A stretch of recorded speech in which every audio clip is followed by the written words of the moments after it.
Cause of the swollen feet. How am I going to be able to help that person with swollen feet and have the highest likelihood of cure? Find the cause of the swollen feet. And how am I going to do that? It's going to require a workup. We're going to have to find out if there's a problem with the veins, if there's a problem with the lymphatics, if there's a problem with the liver or the kidney or the heart. All of those things can cause swollen feet. And if it's a heart problem, is it a muscle problem in the heart? Is it an artery problem? Is it an electrical problem? And so a workup is required to find the precise cause of the problem. And I recognize this wasn't being done. And so I thought, well, maybe it's not being done for a reason. I looked in the psychiatric Bible and it said, well, we need to rule out some things like thyroid problems. So yeah, some psychiatrists were actually doing a blood test for a thyroid problem if there hadn't been one done to make sure that wasn't the reason for depression. So, but I thought, you know what, I can't just assume that we don't know some of the other causes. Let's look for them. Maybe I'll find 6 or 8 causes that have been described in the medical literature.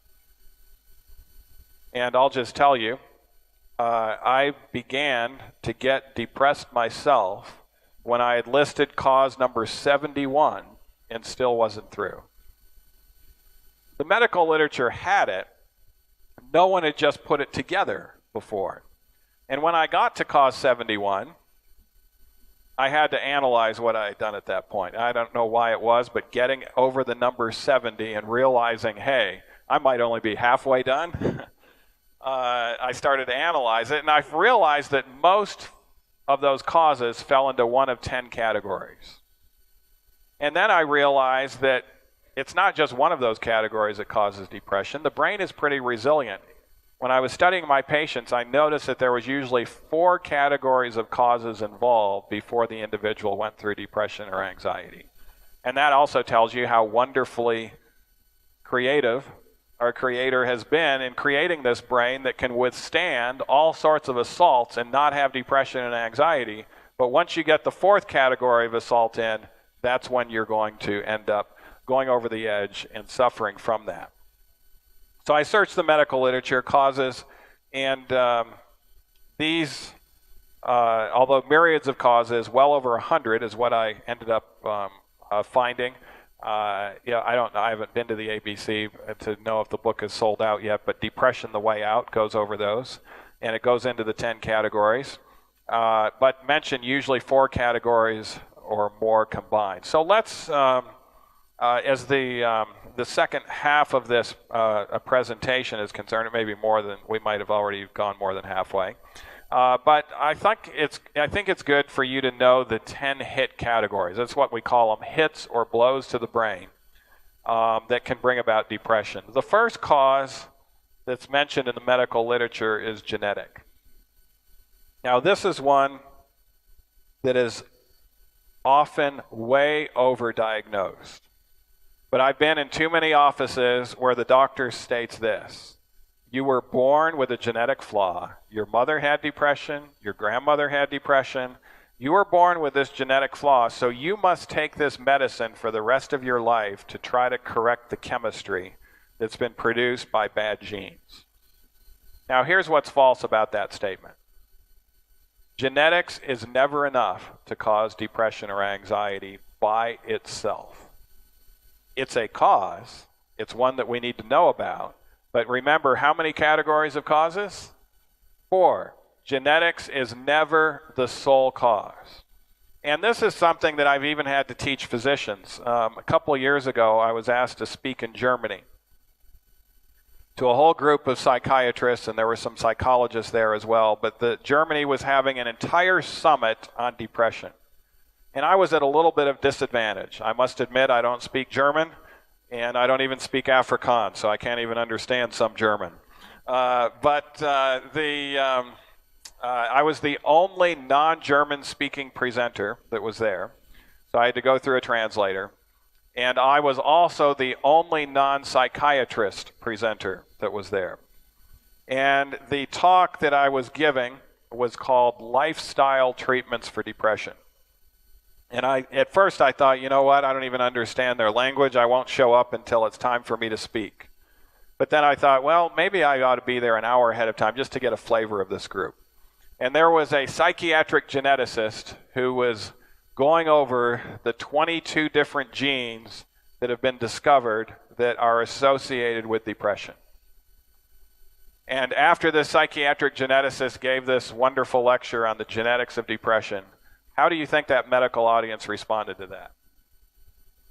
Doctors tend to respond to genetic discoveries in hoopla fashion. So this individual got a standing ovation. Why do doctors respond in that way? Well, the reason why primarily is this. If we can understand the genetic flaw better, maybe we can design a drug that can help counteract that flaw, and then we can have a cleaner, better way of treating the depression due to this genetic flaw. So that's the thought behind it, and so that's why they're all excited about it. Well, it was my turn to speak right after this. And of course, I had the opportunity, since I didn't know English and didn't know German, and I wasn't from Germany, of playing dumb. So I played dumb a little bit to start out with. I said, I'd like you to ask some questions, and have you give me some answers before I begin my talk. Is depression going way up in Germany, or is it not going up as far as the incidence is concerned? What do you think they said? They said it's going up. And actually, that's what I asked for. Is it going up or down? And they said up. And then the next question was, is it going way up, or is it just going up a little bit? I said, I'm familiar with the American statistics. I'm not familiar with the German statistics. What do you think they said? It's going way up. I said, the only way we can explain the rapid rise in depression, and it be due to genetics, is if people with major depression are remarkably more reproductive than people without major depression. And of course, they smiled at that because I just told you the statistics and they were aware of them as well. What happens with reproductivity and depression? It actually goes down. So I told them this, just based on Darwin's theory of evolution alone, we shouldn't have to do anything about depression. It'll be wiped off the planet within a few generations because people with depression are less reproductive. But then I went on to say the reason why it's increasing is because of the non-genetic causes that are increasing in our society today. And many of those can be reversed through lifestyle change. So that was the introduction of the presentation that I gave. The second hit category is developmental. This has to do with how you're raised. And if you were raised with sexual abuse, with significant abuse in the home, that's a developmental hit. And I can tell you, sexual abuse growing up today is far more common than it was a generation or two or three ago. It is on the rampant rise. And we are living in an over-sexed society, and it has its consequences even in a home setting. And of course, I won't go into the stories there, but you can imagine with us seeing the type of level of depression that we've seen a lot of those type of developmental hits. But it may not be sexual abuse. It may be the fact that you grew up with an alcoholic father who was an issue. It may be the fact that you actually didn't grow up with both biological parents. Do you know what percent of people, at least in America, that grow up from the ages of 0 to 18 with both biological parents raising them at the same time? Anyone want to guess what that percent is now? It's 25%. And often what happens when these parents split up is the parents now become competitors for the children. And of course, they know that if they go before a judge and the child is 9 or 10 or 11 and says, I want to live with dad, I don't want to live with mom, what's the judge going to do? Let him live with dad, as long as dad's not a certified, drug addict and in prison a lot. And so they often become competitors, and so they end up trying to be the most popular parent. And of course, is that a good way to raise a kid, is to try to become very popular with that kid? Actually, you might think it is for the short term, but eventually those kids actually have to go out in society. And when their boss tells them, you've got to finish this job, and I want you to finish it by the end of the day, they think their boss is mean and cruel and has all sorts of problems. But in reality, they don't realize that they have not been raised in a responsible manner, and so they end up having all this emotional reactions to nuisances of life that they should have been resisted against by good parents who were competing for them. So often that can be an issue.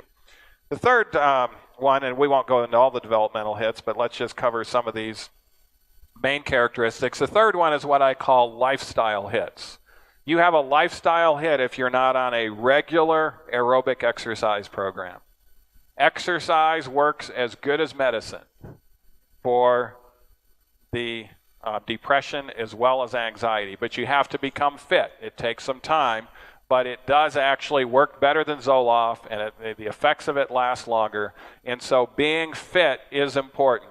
But also part of lifestyles, if you're not being regularly exposed to daylight, at least an hour a day, if you're not actually breathing fresh air frequently, that also can be a lifestyle hit.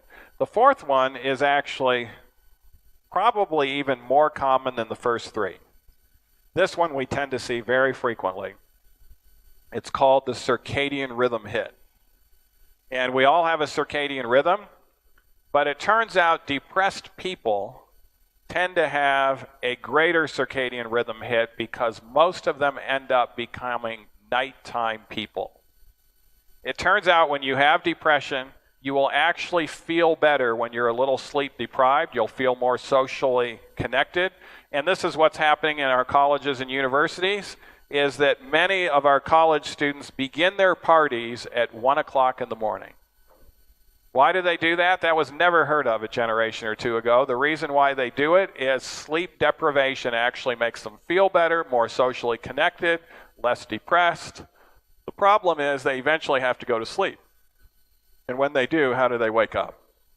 They wake up a complete zombie. They're fatigued, they don't want to get up, all of the symptoms of depression return.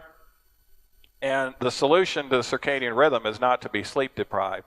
The solution is light therapy at about 6 a.m. in the morning, and you might need a medical grade light box if it's wintertime, and then early to bed, early to rise. And we teach them how they can sleep. They think they can't sleep, early to bed, early to rise, they can.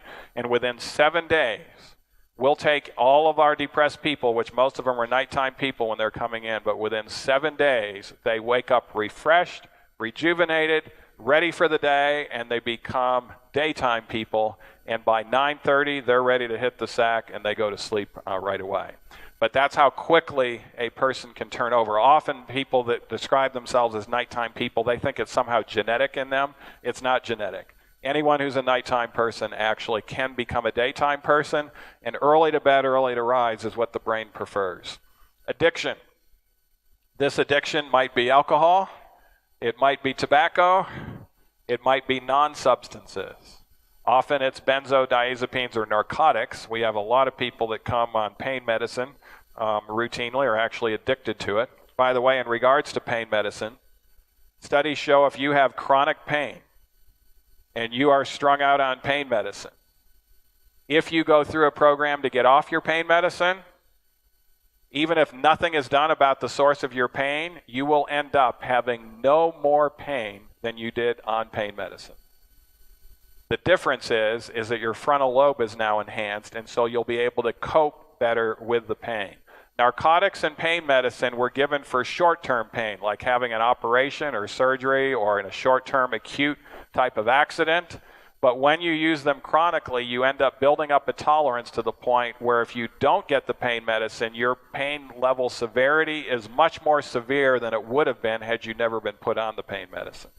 And so what we find out is many people don't need pain medicine at all at the time they leave.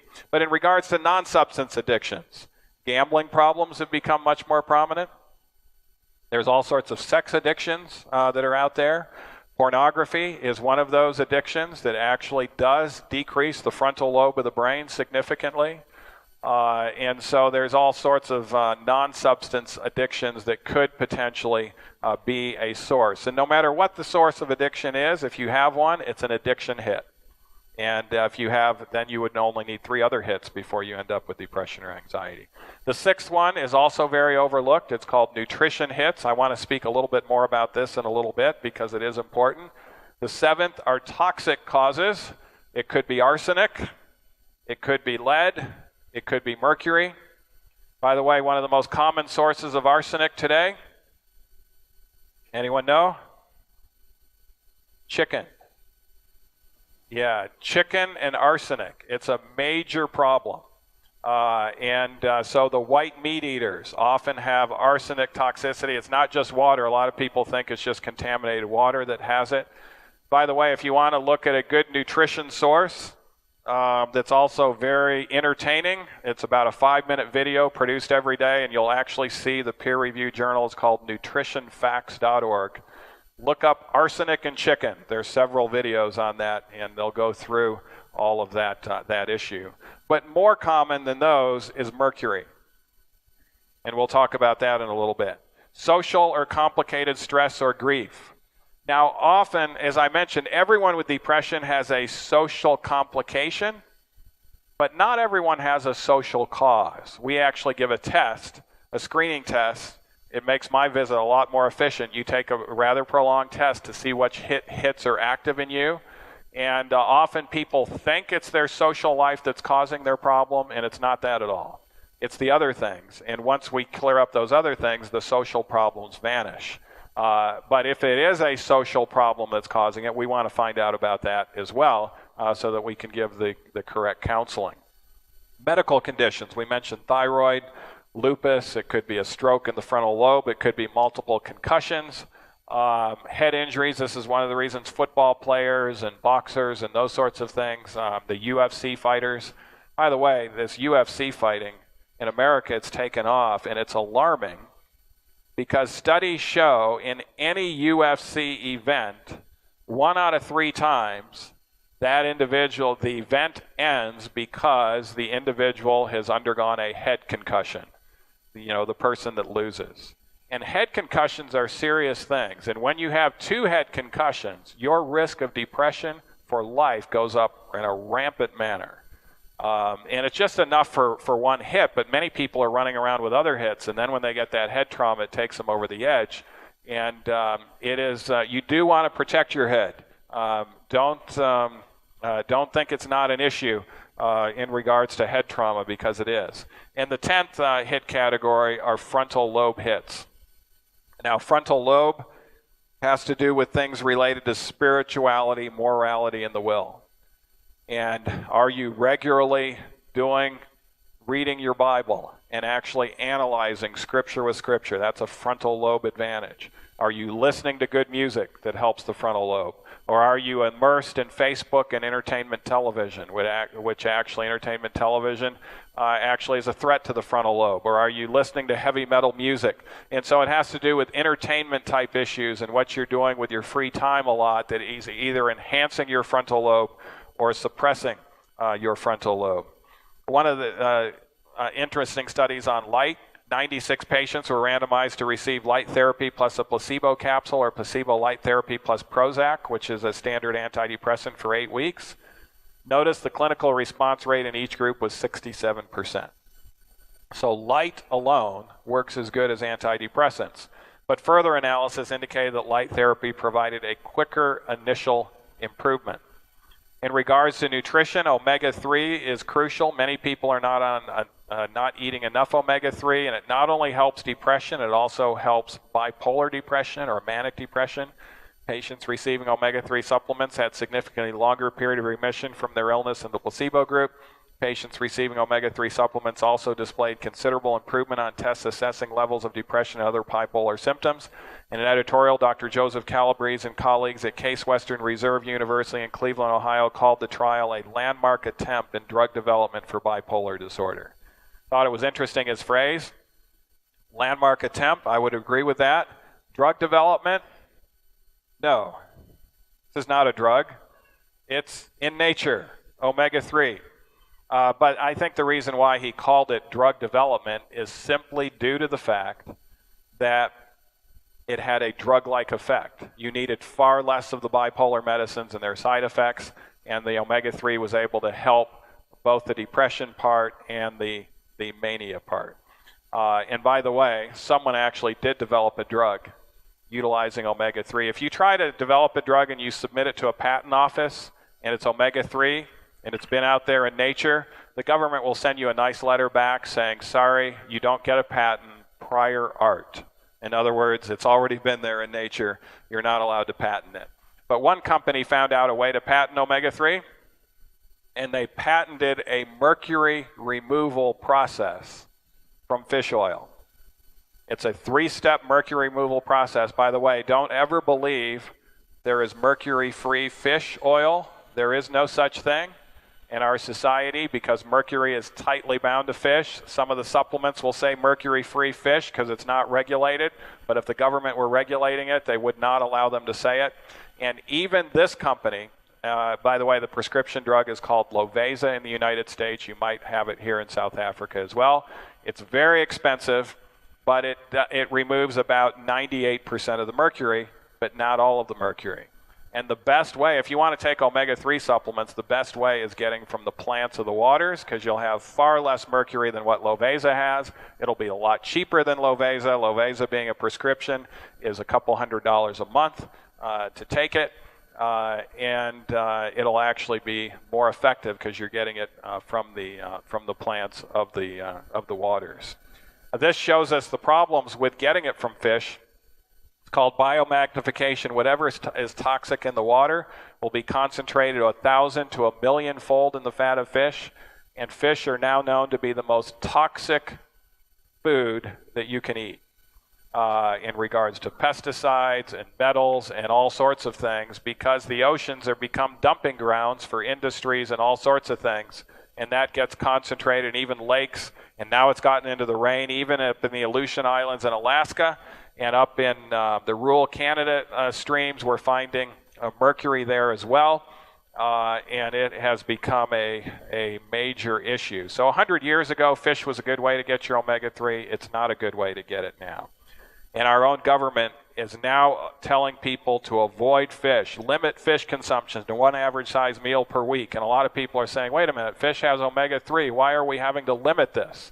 Well, we're limiting it because the toxins. And so we're having to weigh toxins versus a good nutrient, omega-3. And it says even when you know it's lower, don't even eat fish more than 2 per week because of the mercury problems that are going to result. Connection between eating fish and body mercury levels is so strong now that researchers seeking to determine mercury exposures among groups of people often look at only one dietary factor, fish consumption. Well, fortunately, you can get omega-3 from more than just plants of the waters. You can get them from land plants as well. Almonds have omega-3. Spinach is high in omega-3. Green soybeans, called edamame, is even higher yet. Soybean oil has it. Wheat germ oil. If you're eating white bread, you're not getting omega-3. Black walnuts have omega-3. English walnuts have even more. Chia seeds is one of the highest source of omega-3 that you can find. And the highest, most concentrated source is actually flaxseed. 1 tablespoon, 7,526 milligrams of omega-3. Another issue that is very common in people with depression is high cholesterol. Patients with major depressive disorder tend to have significantly higher cholesterol levels than healthy adults. Major depressed patients with elevated cholesterol have also a poorer prognosis for treatment response. So that's why we always measure their lipids. Bringing down the cholesterol will help their mental health. It also helps their blood circulation. And a lot of people are confused about cholesterol. They don't realize there is absolutely zero in fruits, grains, nuts, and vegetables.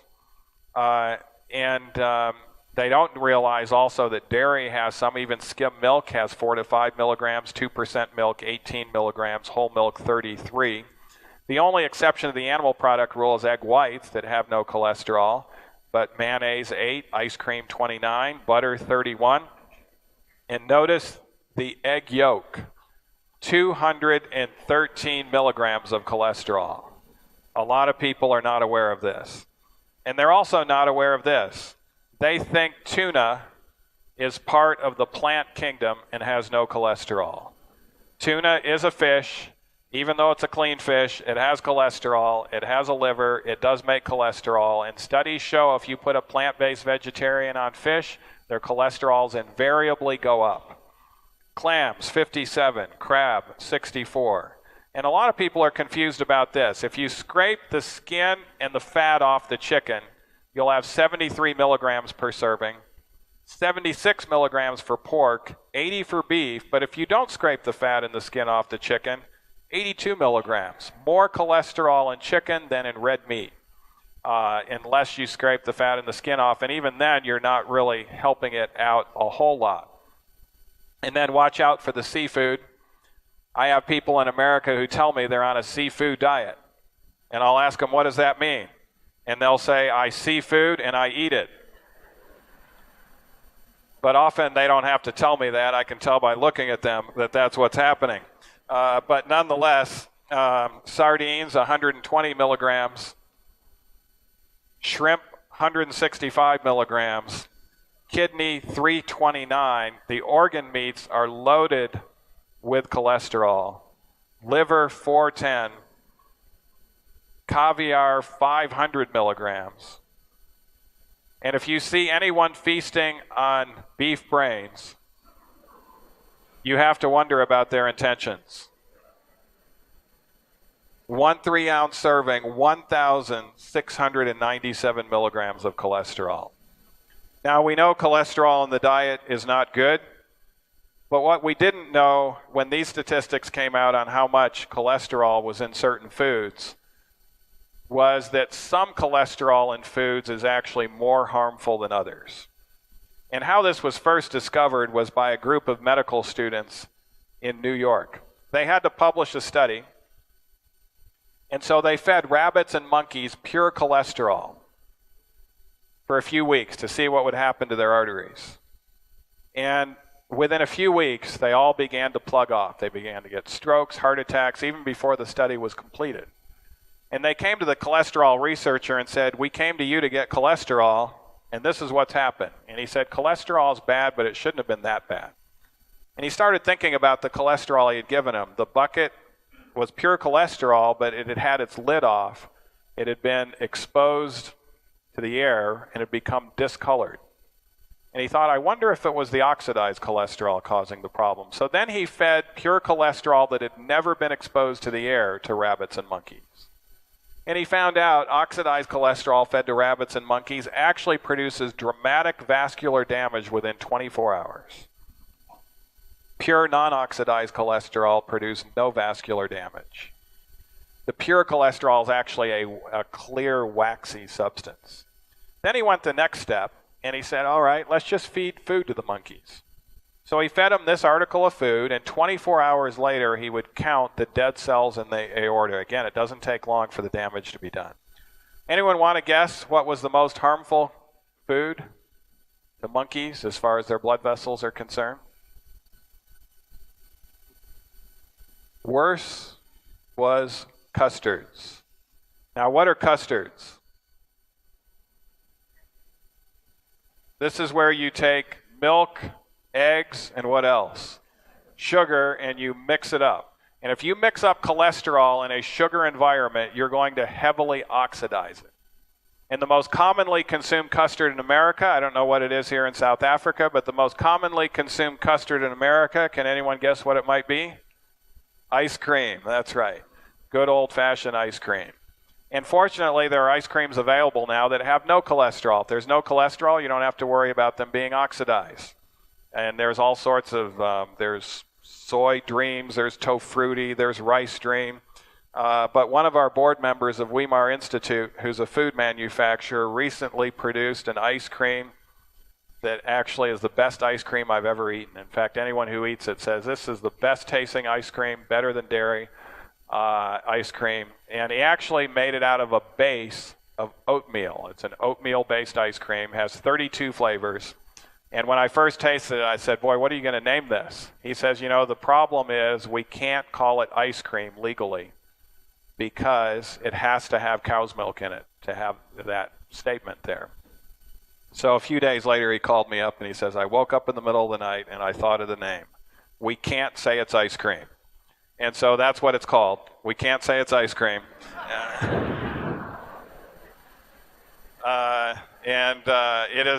It is selling very well in America, and hopefully you can get a manufacturer over for it here as well, because oatmeal has some other positive advantages.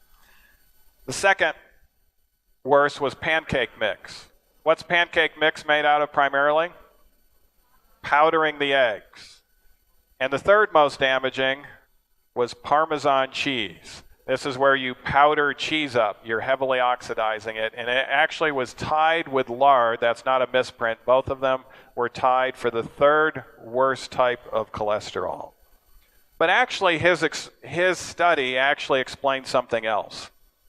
I should say this. Some mothers, the way they eat, they're eating at McDonald's, fast food places, saturated fat cholesterol. They have more cholesterol in their human breast milk than what cows have in their milk.